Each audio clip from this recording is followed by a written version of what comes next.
Mais qu'est-ce que c'est que ce bout de plastique? Eh bien ça, c'est ma chaussure minimaliste de la marque Vibram, avec laquelle je n'ai malheureusement aucun lien d'intérêt. Je dis malheureusement parce que j'aimerais vraiment que Vibram me sponsorise pour faire des vidéos, mais a priori, 3000 abonnés, ça ne doit pas suffire.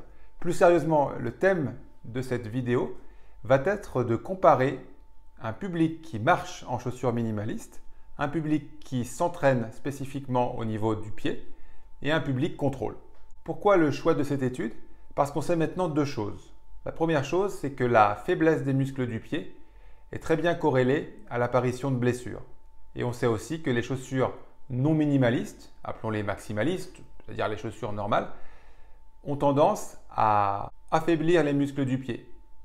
Donc, par voie de conséquence, on peut vraiment se demander si la marche avec chaussures minimalistes a un impact positif sur le renforcement des muscles du pied. Et peut-être, dans une logique de management du risque, peut-être est-ce qu'il y a une influence positive sur la diminution du risque de blessure.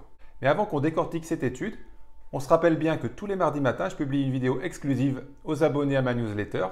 Allez vite voir dans le descriptif de cette vidéo pour vous abonner. L'étude de Ridge et collaborateurs publiée en 2019 est composée de 57 coureurs qui courent en moyenne par semaine entre 25 et 50 km. Ces 57 coureurs sont divisés en trois groupes.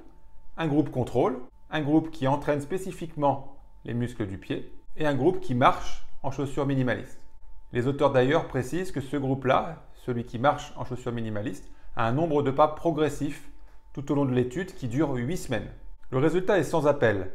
Les deux groupes qui travaillent sur les muscles du pied d'une manière directe en s'entraînant spécifiquement dessus ou d'une manière indirecte en marchant en chaussures minimalistes augmentent significativement la force des muscles du pied.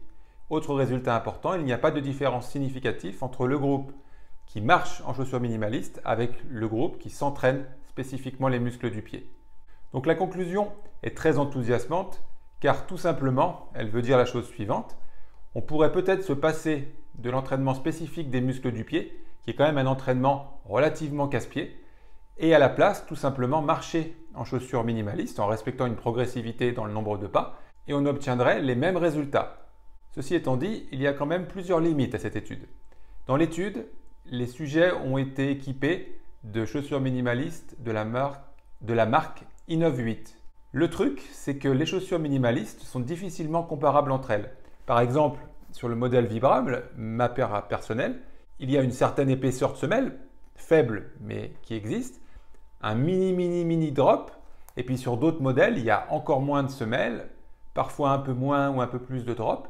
Donc c'est difficile de généraliser l'étude de Ridge qui a utilisé des Innov 8 avec toutes les chaussures minimalistes. Alors, mon enthousiasme premier me pousserait à généraliser et à dire, globalement, quelle que soit la marque, on pourrait penser que le marché en chaussures minimalistes a un rôle positif sur le renforcement des muscles du pied. Mais là, c'est mon enthousiasme personnel, c'est absolument pas une donnée scientifique viable. Donc ça, c'est la première limite. La seconde limite, qui n'en est pas vraiment une, mais pour certains, ça peut être un frein, c'est qu'une chaussure minimaliste, qu'on le veuille ou non, c'est très vilain. C'est très vilain. Quand on marche avec dans la rue, tout le monde vous regarde. Donc, se pose le problème de l'esthétique. Si vous êtes un peu coquet, ça va être compliqué pour vous. Troisième limite aux chaussures minimalistes, c'est le climat. S'il fait froid, moins de 10 degrés environ, s'il pleut, s'il neige, vous ne pouvez pas marcher avec des chaussures comme ça, vous allez vous geler les pieds ou vous les mouiller. Donc, ça serait plutôt utile sur les mois relativement chauds. Donc, toutes ces raisons font que cette étude est très enthousiasmante, mais elle mérite une généralisation plus grande par d'autres études et elle mérite que vous soyez pas trop coquet d'une part et que vous puissiez avoir la possibilité de les porter un grand nombre de mois dans l'année parce que s'il fait mauvais dans votre pays 10 mois par an, ça va être compliqué de se balader en chaussures minimalistes.